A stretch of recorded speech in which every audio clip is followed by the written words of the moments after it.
الحمد لله نحمده ونستغفره ونستعينه ونستهديه ونؤمن به ونتوكل عليه ونعوذ بالله من شرور أنفسنا ومن سيئات أعمالنا من يهده الله فهو المهتد ومن يضلل فلن تجد له وليا مرشدا ونشهد أن لا إله إلا الله وحده لا شريك له ونشهد أن محمدا عبده ورسوله وصفيه من خلقه وخليله اللهم صل وسلم وبارك على سيدنا وحبيبنا محمد وعلى آله وصحبه ومن والاه. عباد الله، أوصيكم ونفسي المقصرة أولا بتقوى الله فاتقوا الله حق تقاته ولا تموتن إلا وأنتم مسلمون. ثم أما بعد. All praise are due to Allah subhanahu wa ta'ala, the most gracious and the most merciful. The best of His peace and blessings shall be bestowed upon His beloved Prophet Muhammad sallallahu alayhi wa sallam and upon those that follow his footsteps. Dear brothers and sisters in Islam, living in a minority as a Muslim community, we've all realized the importance of having a strong and functional and prosperous community. And we've always looked for ways to achieve that functional community, that strong community, that prosperous community. And as we always say, the best place to look for guidance is without any doubt Kitabullah wa Sunnat al-Habib al-Mustafa sallallahu alayhi wa sallam. So in an attempt to derive more formulas and understanding on how would we build this strong body, I came across an amazing hadith which will apply for us developing our community or any group or body that could also be your family. In this hadith, عن أبي هريرة رضي الله عنه وأرضاه أن رسول الله صلى الله عليه وسلم قال إن الله يرضى لكم ثلاثا ويسخط لكم ثلاثا. That Allah subhanahu wa ta'ala will be pleased with you if you do three things. And Allah subhanahu wa ta'ala will be displeased, unhappy, to the point of sakhat, which is anger, if you do three things. What are these three things and how are they related to the development of the group, whether it's a family or a community?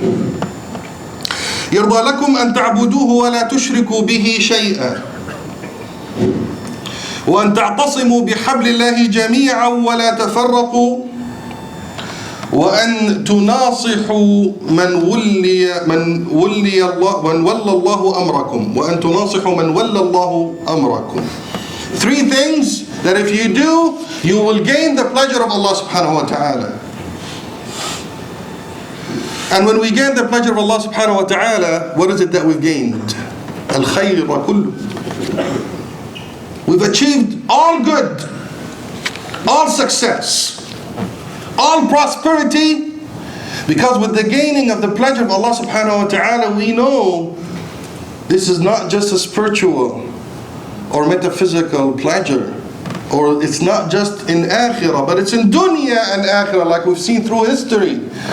The pleasure of Allah subhanahu wa ta'ala brings prosperity and khayr in dunya and akhirah, which is all what we're all looking for. أن تعبدوا الله ولا تشركوا به شيئا. في ظاهر الحديث, as people will read it and explain it, to worship Allah subhanahu wa ta'ala and to not worship any idols. Yes, but we need to dive in and understand what it means exactly, because if we just say to worship Allah subhanahu wa ta'ala like we're doing right now, how many Muslim people attending Salat al-Jum'ah? How many Muslim people pray 5 times a day? How many Muslims do ibadat that we know the surface of ibadah? And what is our condition? That means there's something missing. That means we need to dig deep more So we can understand what is it that we're missing from the concept of ibadah. And تعبد الله ولا تشركوا به شيئا. Al-ibadah, it does not only mean the spiritual or the rituals, the ritual actions that we perform in salah or sawm or hajj. Al-ibadah means al-ta'a, absolute obedience. To obey Allah subhanahu wa ta'ala's commands. That means there are a set of commands that exist somewhere so we can obey them. Otherwise, it doesn't make sense that ibadah means obedience. Obey what? There are a set of commands that Allah subhanahu wa ta'ala said. Where are those set of commands? Kitab Allah, Sunnat Rasulullah sallallahu alayhi wa sallam. So there are a set of commands that exist in Kitab Allah wa in Sunnat Rasulullah sallallahu alayhi wa sallam that we need to follow. In order for us to follow, we need to know. We need to know what He wants from us. We need to know what He's asking us to do. And this is what a lot of ulama said. If you don't know what Allah subhanahu wa ta'ala wants you to do, how would you follow His commands? If we spend our lives busy with everything but knowing what Allah subhanahu wa ta'ala wants us to do, how are we going to follow His commands? So we need to know what Allah subhanahu wa ta'ala wants us to do. We focus, we're not going to know everything, we're not going to be all ulama. But there's a set of knowledge and commands, مَا لَا يَسُعُ الْمُسْلِمْ جَهْلُ, things that you cannot be ignorant in. You cannot. There's a minimum level of knowledge for you as a Muslim that you need to attain. Otherwise, you would completely go astray in life. And then there's a level of advanced knowledge for the people of knowledge. But we need to know, what is this minimum? How do I run my life? How do I raise my children? How do I deal with the mu'amalat wal mal? How do I deal with my wife? How do I deal with my husband? How do I deal with my neighbors? They're minimum set of knowledge that we all need to know. By knowing this knowledge, we'll be able to run our life in accordance with Allah subhanahu wa ta'ala's commands. This way, your whole life will become ta'a wa ibadah. قُلْ إِنَّ صَلَاتِي وَنُسُكِي وَمَحْيَايَ وَمَمَاتِي لِلَّهِ رَبِّ الْعَالَمِينَ. Everything you do now, after knowing the commands and the orders, your whole life becomes ta'a wa ibadah lillah subhanahu wa ta'ala. Otherwise, وَلَا تُشْرِكُوا بِهِ شَيْئًا means what? Do not pray for someone else other than Allah subhanahu wa ta'ala. Do not kneel, do not make sujood. Yes, but there's more to it. If we focus on the concept of commands, then don't follow the commands that are against the commands of Allah subhanahu wa ta'ala. And this is evident in the ayah al-kareemah of Surah Al-Jathiyah. أَفَرَأَيْتَ مَنِ اتَّخَذَ إِلَهَهُ هَوَاهُ وَأَضَلَّهُ اللَّهُ عَلَى عِلْمٍ وَخَتَمَ عَلَى سَمْعِهِ وَقَلْبِهِ وَجَعَلَ عَلى بَصَرِهِ غِشَاوَةً فَمَنْ يَهْدِيهِ مِنْ بَعْدِ اللَّهِ أَفَلَا تَذَكَّرُونَ. Those who take their whims and desires as ilah, gods. What does that mean? That explains the same concept of obedience. How do you worship your whims and desires? Do you put them in front of yourself and you make sujood to them? No. You follow every command that will lead you to your whims and desires. You will do whatever it takes. Your life will move towards achieving your desires. This is ibadah. So, and it doesn't matter the mean. It doesn't matter the method. If it's haram, you don't care, because you don't care about stealing money so you can buy a new phone, for example. You don't care, because now you're worshipping your desire, meaning you are following the command of your desire to push you to do anything in life without caring if it's halal or haram or harmful or whatever. It doesn't matter anymore, because it's commanding you to do this, and this is your shirk, wal-iyadhu billah, when you follow the commands of your desires. And that's where Rasulullah said, تعس عبد الدينار, تعس عبد الدرهم. Again, abd, ubudiyya. So the one who will be a abd for a dinar and a dirham, the dollar, is a ta'is, will live in hardship. It will live a difficult life. And we all know this. People that are chasing materials are never happy. Are never happy.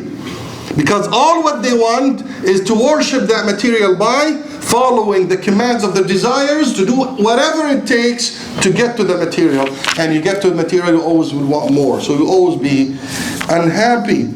In this hadith also, تعس عبد الخميصة وتعس عبد الخميلة. عبد الخميصة وعبد الخميلة. So Rasulullah talked about the money, which buys everything that you desire in materials. There's something else that he put in there specifically, al-khamisa wal-khamila. Al-khamisa wal-khamila is a form of expensive, luxurious clothing, fashion, which subhanallah is one of the afat al-asr, is one of the biggest diseases we have in our time, is fashion, and how expensive those clothing could be. And I've known parents that would pay hundreds of dollars for their kids because they want to wear this brand or that brand. Ta'isa Abdul Khamisa. So these are the kind of worship to the materials that could be shirk with Allah subhanahu wa ta'ala, because you're not following the commands of Allah subhanahu wa ta'ala to get to the right destination. You're following the commands of your desires, which will eventually conflict. It doesn't always conflict if you want to acquire something good, but if it becomes your goal in life, it conflicts with your ibadah to Allah subhanahu wa ta'ala. So this first part of the hadith talks about the individual. This hadith has three parts, or the beginning of it. This first part talks about building a strong individual by being obedient to the commands of Allah subhanahu wa ta'ala, by knowing them and having a clear vision in life, not following desires, not following fashion, not losing your life or wasting your life on materials. The second part of this hadith, وَأَن تَعْتَصِمُوا بِحَبْلِ اللَّهِ جَمِيعًا. So Allah subhanahu wa ta'ala, Rasulullah is teaching us how to build a strong individual.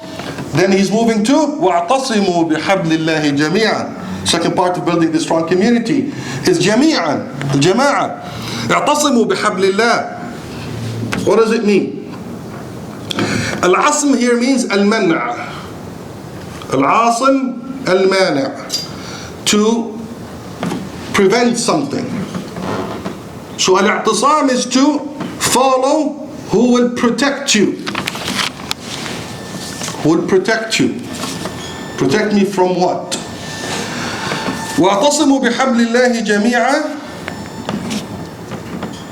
reminds us of الآية الكريمة where Sayyidina Nuh alayhi salam, when the flood came and he was talking to his son saying وَنَادَى نُوحٌ ابْنَهُ وَكَانَ فِي مَعْزِلٍ يَا بُنَيَّ ارْكَبْ مَعَنَا وَلَا تَكُنْ مَعَ الْكَافِرِينَ.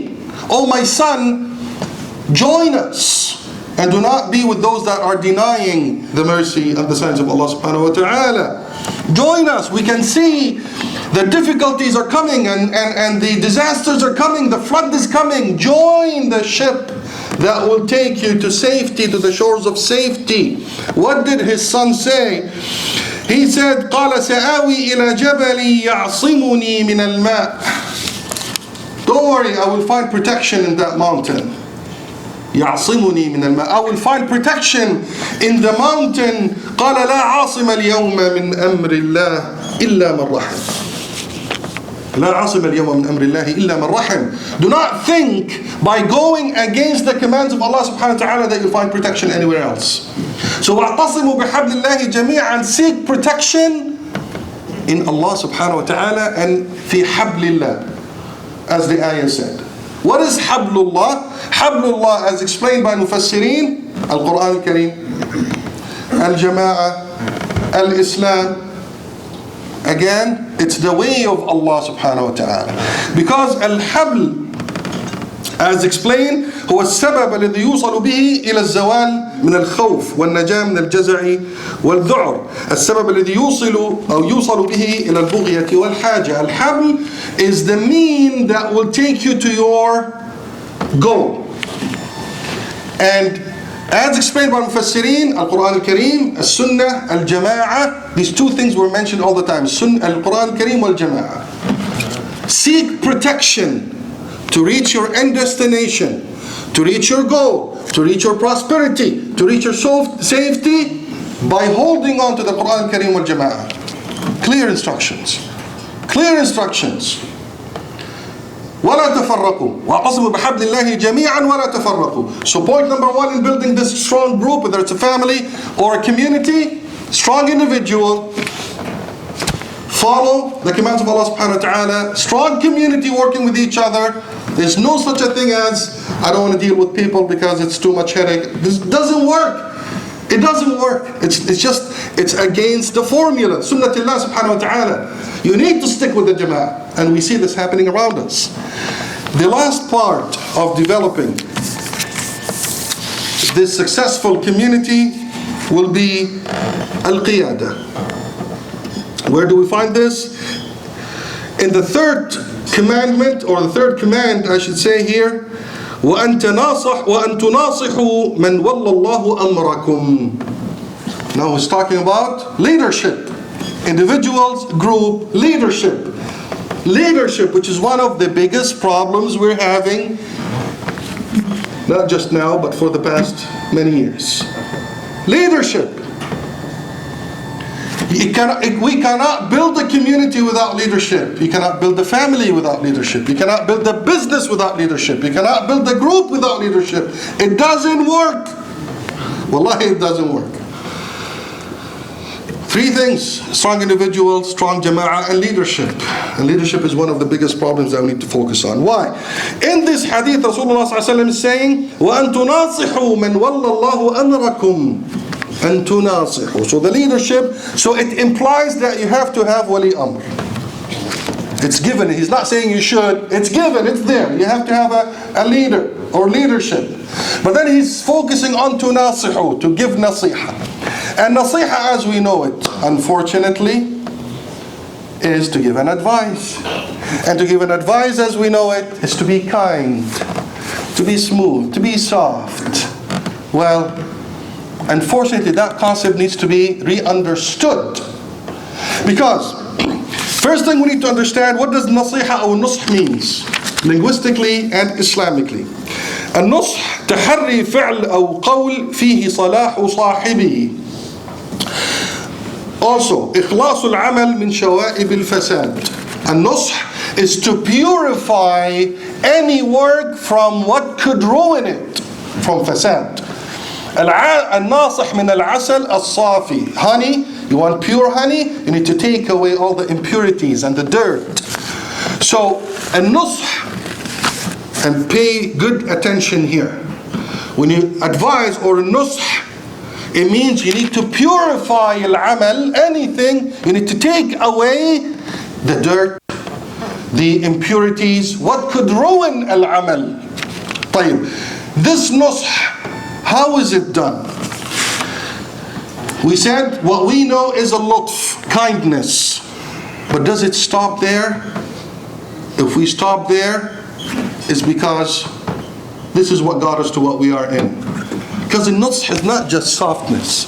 The nusх has a goal of purification and fixing. So nusх could be lutf and it could be shiddah. It could be, and this is the same thing applies to tarbiyah. Could be kindness, but also could be firmness. It's anywhere between kindness and firmness. If we stick with kindness only, we did not complete the formula. It's between kindness and firmness. This is a nusх. And there are 5 things that we need to learn, inshallah, today that will help us apply the right degree, whether it's firmness or whether it's kindness. Number 1, that you're given nasiha to. How close are you to this person? If you're very close, then you can give a little. If you don't know the person, then you have to be very kind. Pay attention. You don't know the person, very kind. You know him or her, the closer you are, the more you can push. Number 2, al-maslaha khassa am amma. Is it a public affair or a private affair? Wallahi, if it's a private affair, it relates to the person, you can't push. It's a private affair, so you have to be soft. But it's a public affair. If it's hurting the community, if it's hurting all of us, I say it with kindness. I start with kindness. We'll talk about that in a second. But it has to be firm because it's a public issue. If it's a private issue, then you have to be very soft. خطورة الأمر, the severity of the issue. Is it very severe? Is someone killing himself by consuming drugs or toxics, and they're killing themselves? Then you have to be firm. If someone is doing something silly, you be kind. Number 4, التدرج وحسن الظن. You don't boom start firm. If it's an issue that requires you to be firm, تدرج حسن الظن. Just be mindful that this person might have made a mistake. Take it easy, تدرج, and then apply the firmness. Number 5, فئة متخصصة. There has to be a special type of people that will get it to the level of severity. And this is what Allah subhanahu wa ta'ala said, وَلْتَكُمْ مِنْكُمْ أُمَّةٌ يَدْعُونَ إِلَى الْخَيْرِ وَيَأْمُرُونَ بِالْمَعْرُوفِ وَيَنْهَوْنَ عَنِ الْمُنْكَرِ وَأُولَٰئِكَ هُمُ الْمُفْلِحُونَ. So let's take it back, because today we're focusing on the hakim. Let's take it back on the qiyada, on the leadership. Who would give advice to the leader, and how? Do you see the leader taking, when the leader makes decisions, does it involve his person only, or involves the group? The group. So if the leader makes a mistake, we're all paying a price. So this is a public affair. And it could be very severe. It could really hurt us all. So we don't let it go easily. We can't. It's our life at stake. It's our security. It's our safety. It's our wealth. It's the shared commonwealth of the country that's being wasted by some leaders. It can't be done. Wallahi, please, we know you stole $50 billion, but please, be kind when you steal them. This is not going to solve the problem. This is going to make it worse. The leader would know that it's okay to do it, because someone told us, and tanasuh is done softly. To advise the leader, you have to do it softly. However, let's see what Umar ibn al-Khattab did. In a famous story, Umar ibn al-Khattab was sitting with Muhammad ibn Salama, and he asked him, كيف تراني يا Muhammad? He was a leader of his time. He was the hakim, he was the khalifa. And he said, oh Muhammad, how do you see me? Meaning, evaluate my performance, assess my performance. In our days we would say, MashaAllah, you're amazing. There's nobody like you. Tabarakallah. You're doing an amazing job. This is what people would do nowadays. But he said, أراك والله كما أحب. Oh Allah, I see you as I would love to see you. As person from the public. That means you are serving my need, ya akhi. You are serving my need. أراك والله كما أحب. Because your job as a leader is to serve my need. So I see you doing your job properly. وكما يحب من يحب لك الخير. Because serving my need is what whoever wants khair for you would love you to be like this. So this is the right thing to do, is to be good to your people and to serve their needs. أراك قويا على جمع المال. You are strong when you collect the money. عفيفا عنه. You don't steal the money and the resources of your people. عادلا في قسمه. You're just when you give out the resources to the people. And listen to this. ولو ملت عدلناك. And if you don't be like this, if you're not just, if you're not clean, with clean hands, you don't steal, wallahi law milta adalnak. And if you sway from this, we will straighten you up. Muhammad ibn Salama talking to Umar ibn al-Khattab radiyallahu anhu. If you don't do your job properly, we will straighten you up. This is how the people that are aware of the Hadith Sallallahu Alaihi Wasallam, we make sure they are, but nicely, softly, he's talking to him softly, but he's telling him, لو ملت لعدلناك كما يعدل السهم في الثقاف. Exactly like we will straighten an arrow in a thiqaf. A thiqaf is a tool that used to be used back then to straighten up the buckled arrow. So if the arrow is buckled, it's not straight, not doing its job properly, it's put in a tool, in a device, and it will be pushed to do its job properly. This is a nasiha, my dear brothers and sisters. It starts by being soft, kind, right place, right time, right people, and then it's done firmly when it's a public issue, we don't let it go. We don't accept anybody wasting our money and wasting our resources and jeopardizing our life. This is where Allah subhanahu wa ta'ala said, فَلْتَكُمْ مِنْكُمْ أُمَّةٌ يَدْعُونَ إِلَى الْخَيْرِ. There has to be part of you, and not everybody will be talking to leaders. There will be certain people that will talk to leaders. Why? For the sake of khair, to have goodness for everybody. So this is the goal. How to do it? يَأْمُرُونَ بِالْمَعْرُوفِ وَيَنْهَوْنَ عَنِ الْمُنْكَرِ. They will make sure they will straighten things up. وَأُولَٰئِكَ هُمُ الْمُفْلِحُونَ. And those are the ones that will bring success to all of us. May Allah subhanahu wa ta'ala give us all success. أقول قولي هذا وأستغفر الله لكم فاستغفروه فيا فوز المستغفرين. استغفر الله العظيم.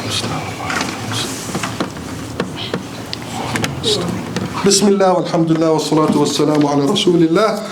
We end with the last part of the hadith where Rasulullah said in the Allah subhanahu wa ta'ala, you will lose the pleasure of Allah subhanahu wa ta'ala if you do three things. And he said sallallahu alayhi wa sallam, وَيَسْخَطُ لَكُمْ قِيلَ وَقَالْ وَإِضَاعَةِ الْمَالِ وَكَثْرَةُ السُّؤَالِ. Three things. If you do, you will lose the pleasure of Allah subhanahu wa ta'ala. As a group, as a family, as a community, as a company. قِيلَ وَقَالْ كَثْرَةِ الْكَلَامِ. This person, that person in namima, we're just talking about each other. That creates hatred and creates tension. We have bad ill feelings against one another. قِيلَ وَقَالْ. It's one of the most important reasons that will destroy any group. إِضَاعَةِ الْمَالِ. Wasting money on nonsense without planning, without putting them, because money is a source of power, and wasting it's going to be a source of weakness. And the last one, كثرة السؤال, asking too many questions. And this doesn't mean asking good questions. How do I know a good question from a bad question? Or كثرة السؤال, that's negative. A question that will drive the business or the project forward is a good question. Too many questions that will hold us from working, hold us from producing, because no, what about this? No, what about that? No, what about this? We're not working, we're not producing. That's a bad question. That's kathrat al-su'al that will destroy al-jama'ah, will destroy the group. Three things, keep in mind. Talking too much and hurting one another. Kathrat al-su'al, too many questions that will prevent the work from happening, and wasting the money. If we put all this together, inshallah, this is the recipe of building a strong community, a strong company, a strong family. We ask Allah subhanahu wa ta'ala to give us His knowledge and help us understand it and help us apply it. We ask Allah subhanahu wa ta'ala to bless us and bless our families and bless our children. We ask Allah subhanahu wa ta'ala to protect our brothers and sisters across the globe, all of them that are suffering in Kashmir, in Palestine, in Misr, in Lebanon, in Iraq, wherever they exist. We ask Allah subhanahu wa ta'ala to bless them and protect them. اللهم نسألك العفو والعافية في الدنيا والآخرة. اللهم عافنا في ديننا، اللهم عافنا في دنيانا، اللهم استر عوراتنا وآمن روعاتنا، واحفظنا من بين يدينا ومن خلفنا وعن يميننا وعن شمائلنا ومن فوقنا، ونعوذ بعظمتك أن نغتال من تحتنا، إنك على كل شيء قدير. إن الله يأمركم بالعدل والإحسان وإيتاء ذي القربى وينهى عن الفحشاء والمنكر والبغي يعظكم لعلكم تذكرون. فاذكروا الله يذكركم واستغفروه يغفر لكم والله يعلم ما تصنعون.